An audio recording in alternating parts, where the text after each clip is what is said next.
Seconde vidéo de la série et aujourd'hui on parle de Julien.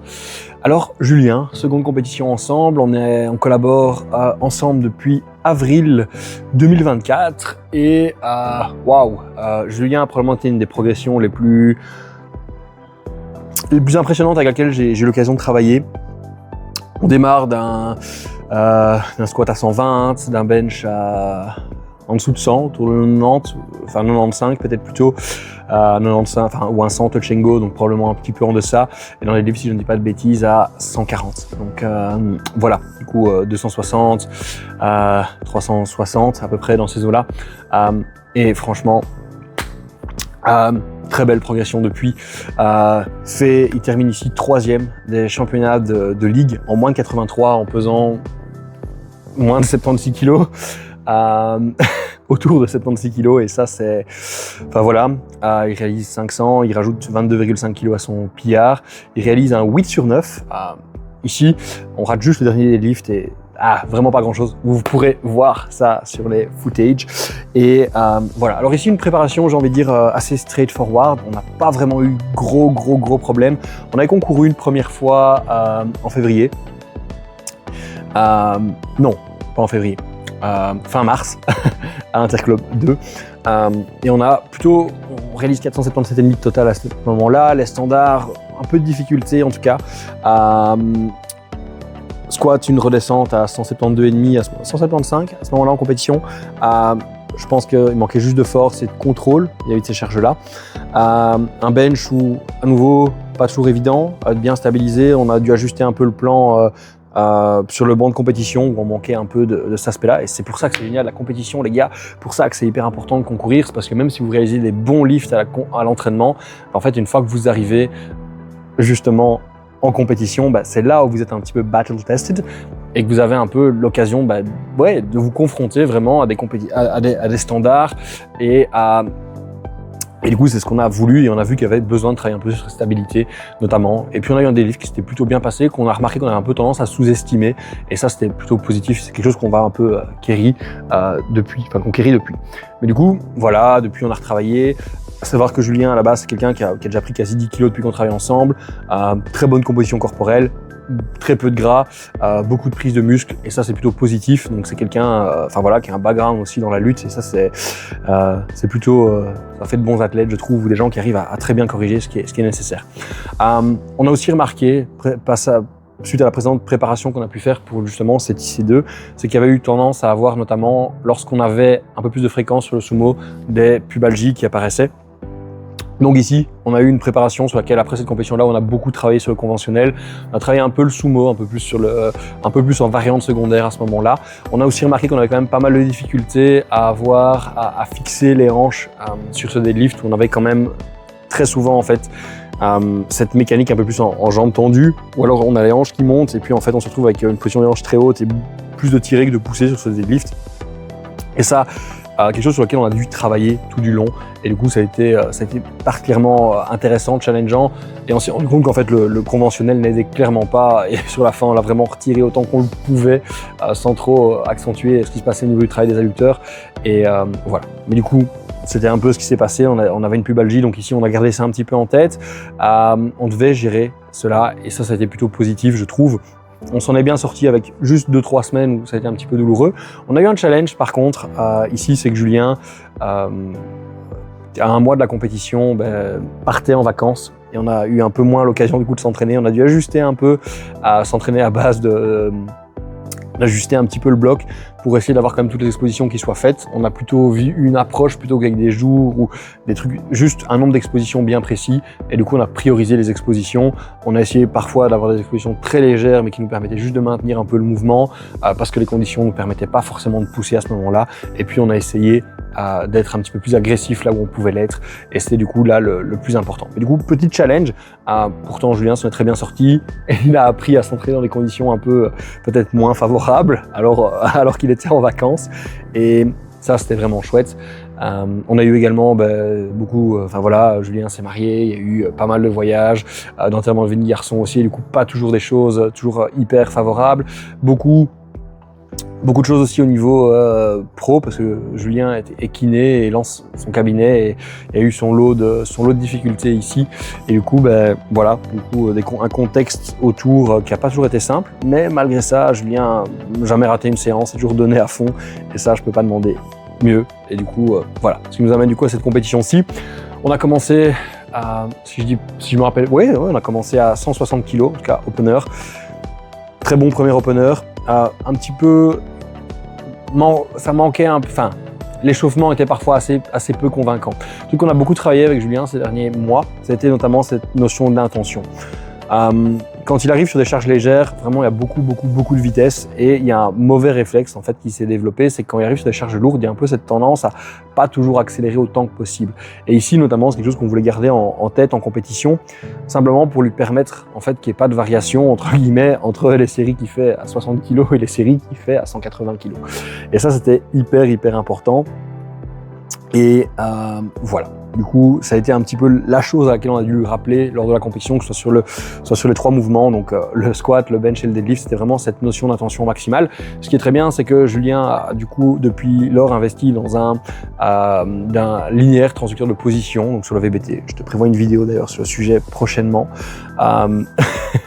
Et du coup, on a mis ça en place, c'est quelque chose qui va nous aider vis-à-vis de ça, à donner cette intention maximale. Et je pense que ce sera quelque chose de vraiment hyper positif. Et du coup, j'ai vraiment hâte de voir en fait ce que ça va pouvoir donner. Donc ça, c'est déjà quelque chose de super enrichissant, super intéressant. Du coup, voilà, on fait 160 qui passe très bien, 172,5 qui était vraiment le squat, le plus gros squat qu'on ait eu cette préparation, qui avait vraiment été assez difficile, mais réserve des conditions un peu difficiles, donc on ne savait pas trop ce qu'on pouvait attendre. Moi, j'ai vu 172,5, je me suis dit, je pense qu'on peut même être un peu plus gourmand.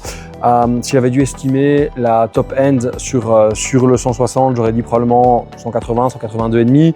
Après la deuxième, j'aurais probablement dit 182,5, 185, donc le 172,5.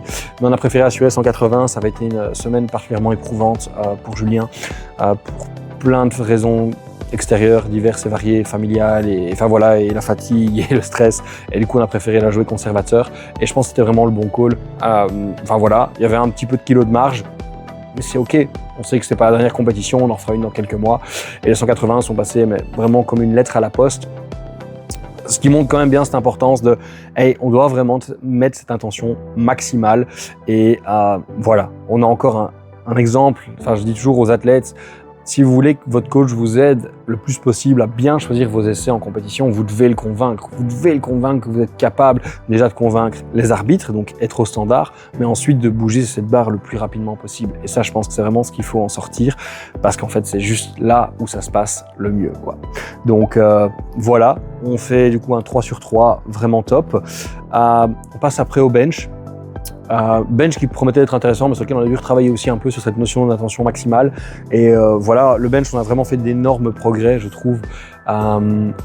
C'est pour moi un des lifts où la progression est très facile, très naturelle pour Julien. Et ça, quand je dis facile, non, il doit quand même mettre le travail derrière. Mais en tout cas, c'est quelque chose qui est vraiment, je trouve, en tout cas, c'est le lift sur lequel c'est vraiment la progression la plus organique et on sait ce qu'on peut en attendre et on n'a pas besoin de trop jouer aux apprentis sorciers et c'est vraiment très chouette. Mais du coup, on ouvre à 120. 120 qu'on a réalisé en série de 4 il y a quelques semaines, qui était super encourageant en fait. Julien, je devais faire une série de 2 et je me sentis bien. J'ai fait une série de 4, il y avait encore de la marge. Mais par la suite, on a eu un peu ces difficultés à bien estimer sur les semaines suivantes la top end, et notamment pour la raison que je citais avec peut-être un peu ce manque d'intention ou de maximiser l'output sur chaque répétition. Et du coup, voilà, on a réussi 127,5 à l'entraînement, qui était la barre la plus importante. Il y avait un peu de marge, et alors on savait qu'on pouvait probablement viser entre 132,5 et 135. On a plutôt opté pour 132,5 sur le jour J, en disant ça sert à rien de vider le réservoir.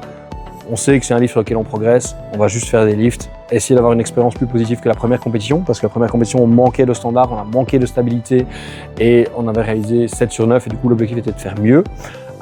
Et du coup, là, on fait plus 12 sur le squat par rapport à cette première compétition. On fait plus 10 ici, donc on est à plus 22. Et puis, on entame le terre. Alors, le terre, sachant qu'il y avait eu les pubalgies, sachant que ce petit problème d'intention, on a voulu ouvrir relativement bas pour économiser. On savait qu'avec un gros squat, il était possible que les adducteurs nous embêtent un petit peu, ce qui n'a pas été le cas. Mais quelques jours avant, ça avait été un petit peu le cas, donc on a préféré être plutôt conservateur. Et de là, en fait, on a juste 170, 187,5. Le plan se déroulait à la perfection. Sur 87,5, on matchait le PR sur le second essai, génial. Et après, on prévoyait un saut entre 12 et 17,5 pour matcher. Et on opte pour 15, sachant qu'il y a un peu de fatigue, que c'est la compétition, tout se passe bien, mais on opte quand même pour 15, soit d'assurer un peu ce total, aller chercher un 515, c'est plutôt bien. Et malheureusement, petite redescente, petite perte de tension au niveau du gainage, du pressing, et perte d'équilibre, ce qui fait que Julien réalise un mouvement vers le bas avant de reverrouiller. Malheureusement, no lift, ça fait partie du jeu. Et c'est ok. On sait qu'ils sont là, on les comptera dans nos cœurs, mais voilà, on sait que ce sera pour une prochaine.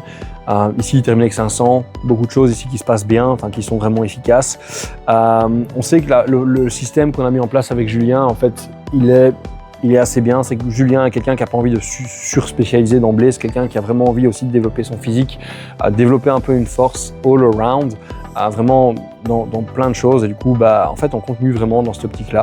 Ici, on est à nouveau, lui, un peu comme pour Pauline, parti dans une optique un peu plus bodybuilding. Mais dans cette optique, avec lui, on y est déjà d'emblée. Donc, en fin de compte, ça change très peu. On change surtout les variations, quelques formats de répétition qu'on remet plus haut. Mais ici, il y a une chose que moi, j'ai voulu tester. C'est, écoute, si on essayait de faire un peu moins de travail sur les complifs, d'en libérer un petit peu plus pour les accessoires, donc de pousser un peu plus sur les accessoires, ou justement sur les séries en complifs, de vraiment essayer d'avoir des séries un peu plus longues, mais plus difficiles, et juste de te maintenir avec un niveau d'exposition relativement élevé en termes de pourcentage, donc te faire toucher des pourcentages très élevés sur des séries de 1 à 4 pour maintenir un peu cette compétence motrice. Et puis en fait tout le reste de l'entraînement, il y a ça où on veut maintenir ces compétences motrices, où on veut maintenir un peu ce travail, si on veut dire, des qualités neuromusculaires, donc à vitesse d'exécution relativement élevée, assez peu de fatigue mais pourcentage élevé. Et puis on va avoir ce travail vraiment avec beaucoup plus de fatigue à vitesse plus lente, travail qui va être un peu plus, on va dire, bénéfique sur le plan hypertrophie, qu'on va mettre en place en fait du coup sur, j'ai envie de dire, soit des back-offs, soit sur les jours dédiés. Et on réduit du coup un peu cette spécificité, et voilà. Et ça, on veut vraiment du coup pousser sur les accessoires, probablement augmenter un peu la fatigue. Ici, on a une période un petit peu plus calme avec Julien. On sait qu'on risque d'avoir plus tard, en tout cas dans le premier semestre 2026, une période de travail vraiment intense. Et du coup, on se dit que peut-être qu'à ce moment-là, on devrait un peu lever le pied. Donc ici, on essaie de pousser tant qu'on peut. Julien a aussi l'objectif d'aller PR un peu son strict press. Julien pèse moins de 80 kg et voudrait avoir un strict press à plus de 80 kg. Et là, c'est un petit peu les objectifs ici post-compétition. On a encore cet objectif d'apprendre à grandir à travers les 83, de prendre du poids, de prendre de la masse musculaire surtout. Et voilà, du coup, ici, c'était vraiment à nouveau un très chouette match à jouer. Et voilà. Du coup, en tout cas, j'espère que ça t'a plu. J'espère que ça t'a plu de découvrir un peu ce processus. Ici encore, je trouve un beau match, en tout cas de la part de Julien, qui découvre encore un peu ce monde de la force, et c'était vraiment super chouette. Donc, pris beaucoup de plaisir à coacher ce week-end, donc que ce soit Pauline, Julien, Antoine ou Aurélien. Et voilà. En tout cas, je te remercie d'avoir regardé la vidéo jusque-là. Si ça t'a plu, n'hésite vraiment pas. Tu likes, tu likes, tu partages, tu t'abonnes, tu commentes. Et voilà. Si tu cherches aussi un coach en powerlifting, hey, je te propose du coaching. Et voilà, n'hésite pas. Et en tout cas, si quoi que ce soit, n'hésite pas à poser tes questions si tu as envie d'en savoir plus sur le processus. Et on se retrouve très vite pour parler du plan de match d'Antoine, qui était pour moi le plan le plus, qui était pour moi la programmation avec le plus de contraintes, en tout cas sur cette dernière année, et le match surtout le plus intéressant. Et je te débriefe ça dans la prochaine vidéo. Donc n'oublie pas, on s'abonne, on active les notifications, et à très vite. Salut!